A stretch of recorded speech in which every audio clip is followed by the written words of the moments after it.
आदाब नाजरीन, इस्तकबाल है आप सभी का मुल्क की बात में। मैं हूं आपके साथ ज़ैबा अंजुम। खबरें शुरू करने से पहले एक नज़र सुर्खियों पर। यमन के हूतियों ने मचाई इजराइल में भारी तबाही, IFDF भी हुए मिसाइलों को रोकने में नाकाम। वजीर आजम नरेंद्र मोदी से मिले श्रीलंकाई सदर दिसा नाइके। श्रीलंका के सदर बोले, मुसीबत में भारत ने की थी मदद। जॉर्जिया के एक रेस्टोरेंट में मुर्दा मिले 12 भारतीय। MIA ने किया कार्बन मोनोऑक्साइड से मौत का दावा। अब बांग्लादेश की हिमायत वाला बैग लेकर संसद पहुंची प्रियंका गांधी। कल फिलिस्तीन का उठाया था मुद्दा। 22 साल से गायब खातून की घर वापसी, धोखे से पहुंच गई थी पाकिस्तान। राहुल गांधी ने मुतासिरा खानदान का वीडियो किया जारी। राहुल गांधी ने सुनाई हाथरस मुतासिरा खानदान की कहानी। सिमरन शेख झुग्गियों से निकलकर हुई मालामाल, बनी WPL 2025 नीलामी की सबसे महंगी प्लेयर। उत्तर प्रदेश विधानसभा में CM योगी आदित्यनाथ का बड़ा दावा, कई मस्जिदों पर लगाए बिजली चोरी के इल्जाम। अमृतसर के इस्लामाबाद पुलिस स्टेशन में बड़ा धमाका, जर्मनी में बैठे गैंगस्टर ने ली जिम्मेदारी। इजराइल पर एक एक मुसीबतों के बादल फटते जा रहे हैं और उसे एक बड़ी दलदल में धकेल रहे हैं। हमास और हिजबुल्लाह के लड़ाकों से ज्यादा इस बार यमन के हूतियों ने इजराइल की नींद उड़ा रखी है और दिन ब दिन अपने हमले तेज करते हुए वहां भारी तबाही मचा रखी है, जिससे इजराइल के कई शहर खंडरों में तब्दील हो गए हैं और कई लोग जख्मी भी हुए हैं। इजराइल, जिसे अपने आयरन डोम पर बहुत ही ज्यादा नाज और घमंड था, उसका वो गुरूर और घमंड यमन के हूती रोज चकनाचूर कर रहे हैं।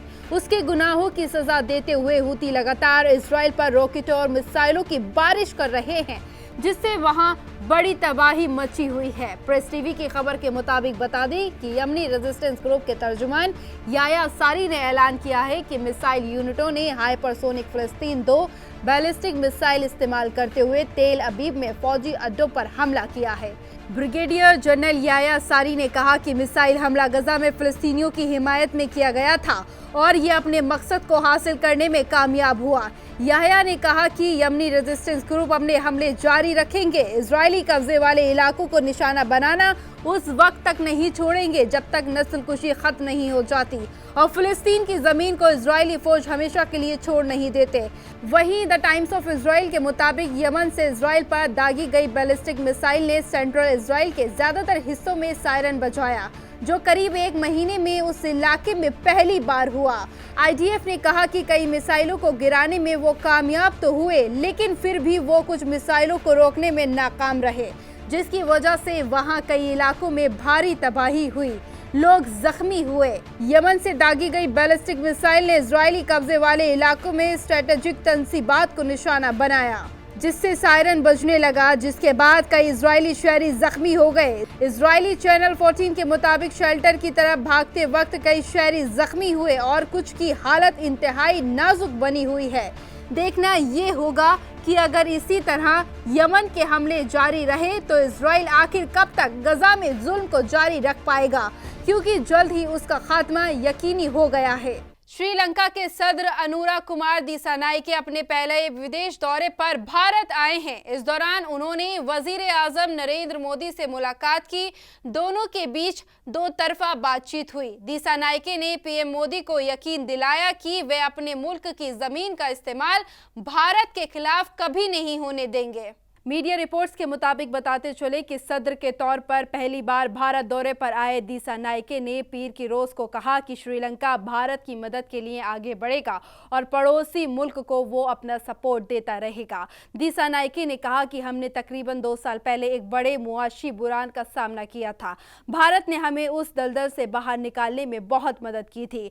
वहीं वजीर आजम नरेंद्र मोदी ने कहा कि मुझे खुशी है कि सदर बनने के बाद अपनी पहली विदेश सफर के लिए आपने भारत को चुना। इस सफर से दोनों मुल्कों के रिश्तों में नई तवानाई पैदा हो रही है। वजीर आजम नरेंद्र मोदी ने ऐलान किया कि भारत और श्रीलंका के बीच इलेक्ट्रिक ग्रिड कनेक्टिविटी और मल्टी प्रोडक्ट्स पेट्रोलियम पाइपलाइन कायम करने पर काम किया जाएगा। उन्होंने कहा कि भारत श्रीलंका के पावर प्लांट्स को LNG सप्लाई करेगा। पीएम मोदी ने कॉन्फ्रेंस के दौरान कहा कि भारत ने श्रीलंका को $5 अरब का लोन और ग्रांट दिया है। उन्होंने ऐलान किया कि श्रीलंका में रेलवे सिस्टम को बढ़ावा देने और इसके लिए इंफ्रास्ट्रक्चर डेवलपमेंट करने के लिए भारत मुआशी और तकनीकी मदद फराहम करेगा। साथ ही उन्होंने बताया कि श्रीलंका के 1500 सिविल सर्वेंट्स की ट्रेनिंग भारत में होगी। जॉर्जिया के गुडोरी में एक भारतीय रेस्टोरेंट में 12 हिंदुस्तानियों की लाशें मिलने से हड़कंप मच गया। इस वाकये के बाद पूरे हिंदुस्तान में गम की लहर दौड़ गई है। हालांकि ये वाज़ेह नहीं हुआ कि सभी भारतीयों की मौत कैसे हुई। मीडिया रिपोर्ट्स के मुताबिक बता दें कि यह हादसा कार्बन मोनोऑक्साइड फैलने की वजह से हुआ। भारतीय हाई कमीशन ने इस हादसे की तस्दीक की है। वहीं जॉर्जिया के आंतरिक मामलों के मंत्रालय ने तस्दीक की है कि शुरुआती जांच के बाद किसी भी तरह की चोट या तशद्दुद के कोई सिग्नल नहीं मिले हैं। मीडिया रिपोर्ट्स और मकामी पुलिस के मुताबिक सभी का इंतकाल कार्बन मोनोऑक्साइड के रिसाव की वजह से हुआ है। जॉर्जिया में इंडियन एम्बेसी ने दुख जताते हुए कहा कि गुडोरी जॉर्जिया में 12 भारतीयों की मौत हो गई है। हम दुख की इस घड़ी में खानदान वालों के साथ खड़े हैं। हलाक होने वाले हिंदुस्तानियों के बारे में मजीद मालूमात हासिल करने के लिए मिशन मकामी हुक्काम से मुसलसल राब्ते में है। हम तमाम जरूरी मदद फराहम करेंगे। कांग्रेस MP प्रियंका गांधी पीर को संसद में फिलिस्तीन की हिमायत वाला बैग लेकर पहुंची थी, जिसके बाद बीजेपी ने उनकी खूब तनकीद की थी। पाकिस्तान में इमरान खान के करीबी लीडर ने भी इसको लेकर प्रियंका की तारीफ की थी, जिसके बाद लग रहा था कि कांग्रेस MP इस मुद्दे पर घिर जाएंगी। अब लेकिन प्रियंका गांधी वाड्रा ने बैग का जवाब बैग से दिया है। प्रियंका आज एक नया बैग लेकर पार्लियामेंट पहुंची, जिसमें बांग्लादेश के हिंदुओं की हिमायत में नारा लिखा था। बैग पर लिखा था कि बांग्लादेश के अक़लियतों के साथ खड़े हो। प्रियंका के साथ कई कांग्रेस MPs ने मंगल के दिन यानी कि आज पार्लियामेंट में जमकर हंगामा किया और बांग्लादेश में ज्यादती का सामना कर रहे हिंदुओं और ईसाइयों के लिए इंसाफ का मुतालबा किया। कांग्रेस MP प्रियंका गांधी पार्लियामेंट में क्रीम रंग के हैंडबैग के साथ पहुंची थी, जिस पर लिखा था कि बांग्लादेश के हिंदू और ईसाइयों के साथ खड़े हो। ये एक दिन पहले तब शुरू हुआ जब उन्होंने फलस्तीन के लोगों के साथ एकजुटता जताई थी। कल भी प्रियंका एक बैग लेकर पहुंची थी जिस पर फलस्तीन लिखा हुआ था। अगर किसी चीज को पूरी शिद्दत से चाहो या उम्मीद करो तो कभी ना कभी कायनात उसे पूरा जरूर करती है। ठीक ऐसा ही हुआ है पाकिस्तान में रह रही एक भारतीय महिला के साथ, जिसे पिछले 22 साल से वतन वापसी का इंतजार था। वे ट्रैवल एजेंट के धोखे से पाकिस्तान पहुंच गई थी और फिर आया वो दिन कि जब हमीदा की वतन वापसी हुई। मुंबई की रहने वाली हमीदा बानो 22 साल से पाकिस्तान में ही रह रही थी। उसने अपने वतन वापसी की सभी उम्मीदें छोड़ दी थी। फिर पूरे 22 साल के इंतजार के बाद वे कराची से बागा बॉर्डर के रास्ते हिंदुस्तान पहुंची हैं। हमीदा बानो ने घर लौटने और ख़ानदान से मिलने पर खुशी का इजहार किया है। हमीदा ने बताया कि उन्होंने कभी हिंदुस्तान लौटने की उम्मीद छोड़ दी थी, लेकिन वे खुशनसीब हैं कि वे अपने मुल्क वापस लौट पाई हैं। मुंबई की रहने वाली हमीदा बानो साल 2002 में पाकिस्तान के हैदराबाद पहुंची थी। उन्होंने बताया कि एक एजेंट ने उन्हें दुबई भेजने और वहां नौकरी दिलाने का वादा किया था।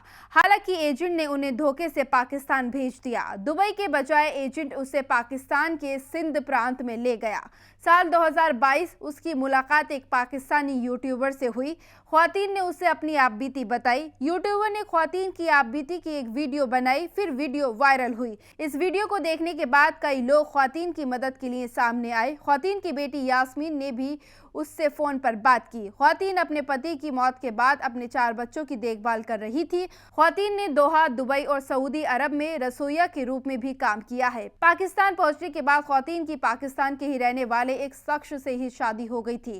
कोविड-19 में ख्वातीन के पति की मौत हो गई। इसके बाद ख्वातीन सौतेले बेटे के साथ पाकिस्तान में ही रह रही थी। अब ख्वातीन सही सलामत अपने वतन हिंदुस्तान आ गई हैं और अपने खानदान वालों के साथ है। वजारत खारजा ने इसकी पूरी जानकारी दी है। अब सवाल ये उठता है कि ऐसे और न जाने कितने लोग होंगे जिन्हें अपने वतन वापस लौटने की उम्मीद है। लोकसभा में ऑपोजिशन के लीडर राहुल गांधी ने कुछ दिन पहले उत्तर प्रदेश के हाथरस का दौरा किया था। यहां राहुल गांधी अस्मत दरी की मुतासिरा के घर वालों से मिलने पहुंचे थे। लोकसभा में अपनी तकरीर के दौरान भी कांग्रेस लीडर ने अपने इस दौरे का जिक्र किया था और कहा था कि मुतासिरा का खानदान डर के साथ जी रहा है। आज राहुल गांधी ने एक सोशल मीडिया पोस्ट में बताया कि उनकी उस परिवार से क्या बातचीत हुई। बंद कर दिया आप लोगों को, जेल में डाल रखा है। वो सर 5 साल 5 मतलब ऐसे लग रहा है कि आपने कोई गलत काम किया हो, आप क्राइम आपने किया हो। बिल्कुल सर। कमाल की बात है। बेटी का दर्द उठाने का ये कि हमें वो मिला, सजा मिल रही है। हाँ। मार्केट वगैरह तो कहीं भी जाना होगा उनको लेटर देना है लिख के कि हमें वो सामान लेने जाना है। किसको लेटर देना है? मतलब अब तो ये छूट के आ गए जो आरोपी गांव में घूम रहे हैं। एक जेल गया है एक ही है और बाकी 3 थे, हाँ, वो घूम रहे हैं। वो 3 को उनको बरी कर दिया। कर दिया ना कोर्ट ने, 3 को बरी कर दिया सर। कोई चार्ज फिलहाल उनके पास नहीं है। हाँ। हमारे साथ ये भी बहुत बड़ा और वो जो जेल गया है वो मर्डर के लिए जेल गया है 304 और रेप के लिए नहीं गया। ना वो तो हटा दिया सर, सब हटा दिए। वो सब हटा दिया। वीडियो में मुतासिर के खानदान की ख्वातीन बात कर रही हैं। वह कहती हैं कि आज भी उनका खानदान काफी दहशत में है और उन्हें बहुत परेशान किया गया है। खानदान की एक ख्वातीन कहती है कि हम 4 साल से जेल की जिंदगी जी रहे हैं। खानदान के मर्द कहते हैं कि हम बाजार या कहीं भी जाते हैं तो हमें सीआरपीएफ के तैनात सिपाहियों को लेटर देकर इजाजत मांगनी पड़ती है। खानदान ने कांग्रेस लीडर राहुल गांधी से कहा कि मुलजिम छूट गए हैं, गांव में घूम रहे हैं, एक जेल गया है, बाकी 3 बरी हो गए हैं। खानदान वालों ने राहुल गांधी से अपने दुख का इजहार करते हुए कहा कि मुलजिमों को छुड़ाने के लिए करोड़ों में डील हुई है, हम अब इस गांव में रहना ही नहीं चाहते हैं। असमत दरी की शिकार लड़की को घर वालों की इजाजत के बगैर जुड़ी चर्चाओं पर खानदान ने कहा कि देश ने, दुनिया ने, सबने देखा है कि बॉडी रात को किसने जलाई है, किसने नहीं जलाई। खानदान की एक ख्वातीन ने कहा कि हम ये मानते हैं कि अगर हम छोटी बिरादरी से हैं तो इसमें हमारा क्या कसूर है, हम भी तो एक इंसान हैं। जो दुख दर्द बचपन से बच्चों को पालने में हम उठाते हैं, कोई हुकूमत बच्चों को खिलाने नहीं आती, कोई हुकूमत उसे पालने नहीं आती है, तो उन्हें किसी की बॉडी जलाने का हक भी नहीं होना चाहिए। सिमरन शेख विमेन प्रीमियर लीग यानी कि WPL 2025 नीलामी की सबसे महंगी खिलाड़ी बन गई हैं। उन्हें गुजरात जॉइंट्स ने बेंगलुरु में मुनक्किद मिनी ऑक्शन में 1 करोड़ 90 लाख रुपए में खरीदा है। मुंबई की जन्मी सिमरन झुग्गियों से निकलकर मालामाल हो गई हैं। वे मुंबई की धारावी झुग्गियों में रहती थी, जहां बुनियादी सहूलियत के लिए भी जूझना पड़ता है। सिमरन ने बेहद मुश्किलों का सामना करने के बाद पहचान बनाई है। वे साल 2023 में विमेन प्रीमियर लीग के पहले सीजन में यूपी वॉरियर्स का हिस्सा थी, लेकिन 9 मैचों में केवल 29 रन ही जुटा पाई। उन्हें WPL 2024 ऑक्शन में कोई खरीदार नहीं मिला था।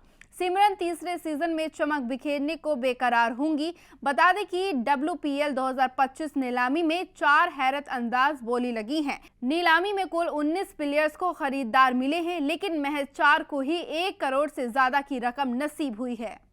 उत्तर प्रदेश में इन दिनों विधानसभा का विंटर सेशन जारी है। ऐसे में यहां सपा के लीडरान ने संबल मामले पर एहतजाजी मुजाहिरा किया। इसके बाद उत्तर प्रदेश के CM योगी आदित्यनाथ ने संबल में मस्जिदों को लेकर बड़ा हमला बोल दिया। उत्तर प्रदेश के वजीर आला योगी आदित्यनाथ ने बीते रोज को असेंबली में ओपोजिशन की खिंचाई करते हुए कहा कि हम सोच रहे हैं कि मिनिस्ट्रेशन पावर कॉर्पोरेशन चल रहा है, लेकिन संबल में मजहबी मकामात से बिजली के मिनी स्टेशन ऑपरेट हो रहे हैं। साथ ही सीएम योगी आदित्यनाथ ने यह भी दावा किया कि वहां कई मस्जिदें ऐसी पाई गई हैं जहां गैर कानूनी सब स्टेशन बनाकर फ्री में कनेक्शन बांटे गए हैं। उन्होंने कहा कि रियासत में पावर कॉर्पोरेशन का लाइन लॉस 30 से कम है, लेकिन संबल की दीपा सराय और मीरा सराय मोहल्ले में लाइन लॉस 78 और 82% है। ये मुल्क के रिसोर्सेज पर लूट है। सीएम योगी ने कहा कि सच्चाई सबके सामने आती है तो बुरा लगता है, जो बराबरी नहीं कर सकते वह बुराई करते हैं। पंजाब के अमृतसर जिले में बम धमाका हो गया, जिससे पूरे अमृतसर की पुलिस और आवाम डर गई है। लोगों का डर तो लाजमी है, लेकिन पुलिस इसलिए डरी हुई है क्योंकि धमाका कहीं और नहीं बल्कि पुलिस स्टेशन में हुआ है। पंजाब के अमृतसर जिले के एक पुलिस स्टेशन में हुए धमाके की जिम्मेदारी जर्मनी में बैठे पंजाब के गैंगस्टर जीवन फौजी ने ली है। धमाका अमृतसर के इस्लामाबाद पुलिस थाने में हुआ। धमाके से किसी के हाथाहाथ होने की खबर फिलहाल सामने नहीं है। पुलिस के मुताबिक बताते चले कि यह धमाका सुबह करीब 3 बजे हुआ। पुलिस मामले की जांच में जुटी हुई है। पुलिस का कहना है कि आखिर इस धमाके के पीछे की वजह क्या है, इसका पता नहीं लगा है। पुलिस के लिए ये बेहद फिक्र की बात है कि आखिर ऐसे मामलों की जिम्मेदारी मुल्क से बाहर बैठे गैंगस्टर क्यों ले रहे हैं, और अगर वे इसके पीछे हैं तो वो कैसे ये हमला करवा पा रहे हैं। पुलिस ने बताया कि कुछ लोगों ने जिम्मेदारी ली है, जो भी उनके कांटेक्ट में हैं सबको हिरासत में लिया जा रहा है। इससे पहले पुलिस ने एक मॉड्यूल से 10 लोगों को गिरफ्तार किया था, जिसमें 2 भाई भी शामिल थे, जिनमें से एक नाबालिग है। पुलिस अब गैंगस्टर जीवन फौजी से जितने भी करीबी हैं उन सबको उठा रही है और सभी को गिरफ्तार कर रही है। आज 140 करोड़ भारतीयों का सीना फक्र से चौड़ा हो गया है। भारत की एक बेटी ने मंगल ग्रह यानी कि मार्स पर जिंदगी की तलाश में जुटी यूरोपियन स्पेस एजेंसी के रिसर्च प्रोग्राम को एक स्टेप और आगे बढ़ा दिया है। यूपी के लखनऊ की रहने वाली अनन्या श्रीवास्तव मौजूदा वक्त में प्लेनेटरी जियोलॉजिस्ट है और मौजूदा वक्त में कनाडा में वेस्टर्न यूनिवर्सिटी में पीएचडी कर रही हैं। अनन्या ने अपनी रिसर्च के दौरान ये पाया कि मार्स प्लेनेट पर क्ले की मल्टीपल लेयर्स, मिट्टी की कई परतें हैं। अनन्या से पहले मार्स प्लेनेट पर क्ले की सिर्फ 2 लेयर, एक ऑरेंज और एक ब्लू की बात ही सामने आई थी। उनकी ये रिसर्च जल्द ही साइंटिफिक जर्नल में पब्लिश होने वाली है। यूरोपीय स्पेस एजेंसी 2028 में मार्स प्लेनेट पर एक रोवर भेजने की मुहिम पर काम कर रही है। इस रोवर का काम मार्स प्लेनेट पर जिंदगी को तलाश करना है। फख्र की बात तो ये है कि हिंदुस्तान की बेटी अनन्या श्रीवास्तव भी इस मुहिम का हिस्सा हैं। अनन्या रोवर की लैंडिंग साइट जहां पर रोवर लैंड करेगा उसकी जियोलॉजी पढ़ रही हैं। अनन्या क्ले मिनरल्स पर स्टडी कर रही हैं, क्योंकि जो क्ले मिनरल्स होते हैं वो लाइफ को होस्ट कर सकते हैं, मतलब क्ले मिनरल्स में जीवन पाया जा सकता है। अनन्या ने कहा कि मार्स पर अब तक जीवन नहीं है। मेरी रिसर्च से हमें ये चीज़ पता चली है कि उससे लगता है कि पास्ट में मार्स का जो क्लाइमेट था वह कुछ अलग तरीके से था। हिंदुस्तान के लिए इससे फख्र की बात कोई और नहीं हो सकती कि अनन्या के रिसर्च ने साइंस और यूरोपीय स्पेस एजेंसी को एक स्टेप आगे बढ़ा दिया है। लोकसभा में आज 1 नेशन 1 इलेक्शन अमेंडमेंट बिल पेश किया गया। मरकजी वजीर कानून अर्जुन राम मेघवाल ने इसे पेश किया। बीजेपी ने कहा कि इस बिल से मुल्क की तरक्की तेजी से होगी, क्योंकि बार बार इलेक्शन होने से सिस्टम बिगड़ जाता है। वहीं दूसरी तरफ ऑपोजिशन पार्टीज ने इसका जमकर एहतजाज किया। कांग्रेस और कई दीगर ऑपोजिशन पार्टीज के मेंबर ने इस बिल की मुखालिफत करते हुए कई तरह के इल्जाम लगाए हैं। एमपीज का कहना है कि ये आइन पर सीधे तौर पर हमला है और मुल्क को तानाशाही की तरफ ले जाने वाला कदम है। बिल की मुखालिफत करते हुए कांग्रेस लीडर मनीष तिवारी ने कहा कि आइन के बुनियादी पहलू हैं जिसमें बदलाव इस पार्लियामेंट हाउस के हकों से बाहर हैं। वहीं बिल की मुखालिफत करते हुए समाजवादी पार्टी के धर्मेंद्र यादव ने कहा कि 2 दिन पहले रूलिंग पार्टी ने आइन पर चर्चा के दौरान बड़ी बड़ी कस्में खाईं और अब 2 दिन के अंदर ही आइन के मूल ढांचे को खत्म करने के लिए ये बिल लाए हैं। जमीयत उलेमाए शहर मुजफ्फरनगर ने उत्तर प्रदेश रियासत के मुजफ्फरनगर जिले में जामिया अबू बकर सिद्दीकी मस्जिद मोहल्ला रहमत नगर में अजमत कुरान कॉन्फ्रेंस इनेकाद किया। बताते चले कि प्रोग्राम में दारुल उलूम देवबंद हदीस के प्रोफेसर हजरत मौलाना मुफ्ती मुनीरुद्दीन साहब नक्शबंदी बतौर मेहमान खुसूसी तशरीफ लाए। जमीयत उलेमाए उत्तर प्रदेश के सेक्रेटरी हजरत कारी जाकिर हुसैन और जमीयत उलेमाए सिटी मुजफ्फरनगर के नाइब सदर मौलाना समीउल्लाह मज़ाहिरी ने अजमत कुरान कॉन्फ्रेंस का मकसद बताते हुए कहा कि कॉन्फ्रेंस से हमारा मकसद उन वालिदैन को मुतवज़्ज़ा करना है जो हाफिज़ के बाद ऐसा हो गया है कि वह दीगर मशरूफियत की वजह से पवित्र कुरान को भूल जाते हैं। वे ऐसे वालिदैन के लिए अलग अलग मकामात पर मरकज़ बनाएंगे और इसकी शुरुआत मदरसा अबू बकर सिद्दीकी से कर रहे हैं। ऐसे वालिदैन रोज़ाना उन जगहों पर आते हैं और ज़्यादा से ज़्यादा कुरान पाक की तिलावत में वक्त गुजारते हैं। दिल्ली एनसीआर में एक बार फिर आलूदगी का ग्रैब 4 लगा दिया गया है। असल में कुछ वक्त पहले ही हालात सुधरने के बाद ग्रैब 3 को मंजूरी दी गई थी, लेकिन देखते ही देखते फिर हवा की क्वालिटी खराब हो गई। इसी वजह से राजधानी और एनसीआर में फिर ग्रैब 4 लगा दी गई है। ग्रैब 4 लगने से कई तरह की पाबंदियां फिर से शुरू हो गई हैं। तामीराती काम भी मुतासिर होगा। मालूमात के मुताबिक आपको बताते चले कि बीते रात को 9 बजे तक एक्वाई लेवल 399 चल रहा था, लेकिन रात 10 बजते ही वो आंकड़ा 400 के पार चला गया और धुएं की एक चादर भी दिल्ली एनसीआर में देखने को मिली। वैसे भी सुप्रीम कोर्ट ने 2 टूक कह रखा है कि जैसे ही हवा खराब हो तुरंत ही पाबंदियां नाफिज की जाएं। ऐसे में इस बार बिना वक्त गवाए ग्रेड 4 की पाबंदियां जारी कर दी गई हैं। ग्रेड 4 नाफिज होने के बाद से दूसरी रियासतों से आने वाले ट्रकों की दिल्ली में एंट्री नहीं होगी। सीएनजी और इलेक्ट्रॉनिक ट्रकों और जरूरी सामान ले जा रहे ट्रकों को छूट दी जाएगी। दिल्ली के बाहर रजिस्टर्ड लाइट कमर्शियल वाहन की एंट्री पर भी बैन है। हैवी कमर्शियल व्हीकल्स जो BS4 स्टैंडर्ड या उससे नीचे रजिस्टर्ड हैं, रियासती हुकूमतें ये तय करेंगी कि सरकारी, नगरपालिका और प्राइवेट ऑफिस में 50% मुलाजमीन को घर से काम करने की इजाज़त दी जाए या फिर नहीं। नाजरीन, मुल्क की बात में आज के लिए बस इतना ही। मुझे दीजिए इजाज़त। आदाब।